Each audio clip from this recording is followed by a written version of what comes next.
We heard the projection there. Right. I'm not going to say what you make of it, but how worried are you about these numbers now? Not quite. Not really worried.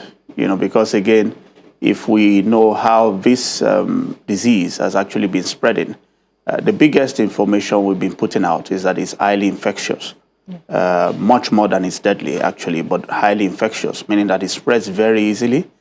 So it spreads quickly. And you can find it as quick. The numbers can increase quite exponentially, faster than you can imagine sometimes. So really, in that sense, one is not too surprised that you have such a projection. The challenge is that when you look at the figures, given all the problems we have with testing and all of that, it poses a serious challenge, actually, of preparation. So what the Lagos State government is trying to do is what you call evidence-informed policy making. So you use evidence, you try to project, you do modeling based on the trends you've seen in order to prepare adequately for the future. So, and that future, it's not surprising that you'll be talking about a likelihood of 120,000. It's not a sure prophecy, so to speak, but it's a likelihood. And it's important to underscore that the biggest variable is going to be human behavior.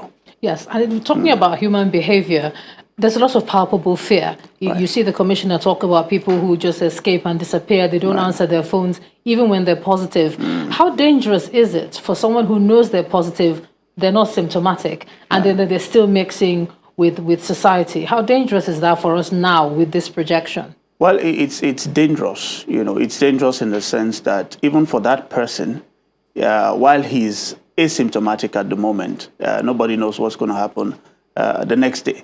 So sometimes, and we've heard that in the past, where people actually die on the way to the isolation center or die a few hours after arriving at the hospital or the isolation center, and that's what you don't want.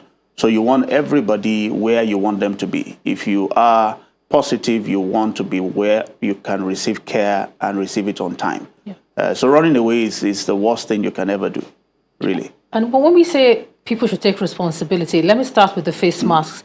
We've seen all sorts of things that people are wearing right now, and in all sorts of methods. So if you have a mask on you, sometimes you see people cover just the nose or just the mouth. You even see put them around the neck. What is the protocol for putting it on, taking it off, so that people can be informed while they're being responsible? Well, before we say that, let's just say people need to know why they should put it on. Yeah. It's like the days when we're talking about helmets, and people would have a helmet, they would all kinds of things, including almost pots and pans, and then they would hold some helmets up above their heads, and that's because people don't know why.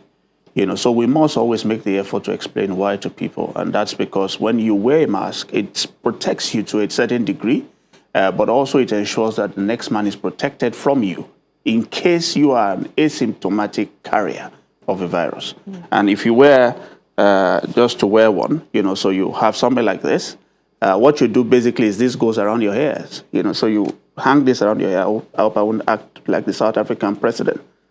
So what you want is something around your hair here, same here, and you want it covering the nose and the mouth, basically. Not around your neck? No. You don't want it down here. And basically when you're taking off, you just pull off hair. Yeah. So you don't touch the mask to take it off? No, you just take it off from the ends, as it were. And it's important to know that you need to cover both the nose and the mouth. All right. The public health physician, Dr. Doyin Udubanjo, thank you so much for joining us and sharing that protocol with us on the News at 10 tonight. Thank you very much.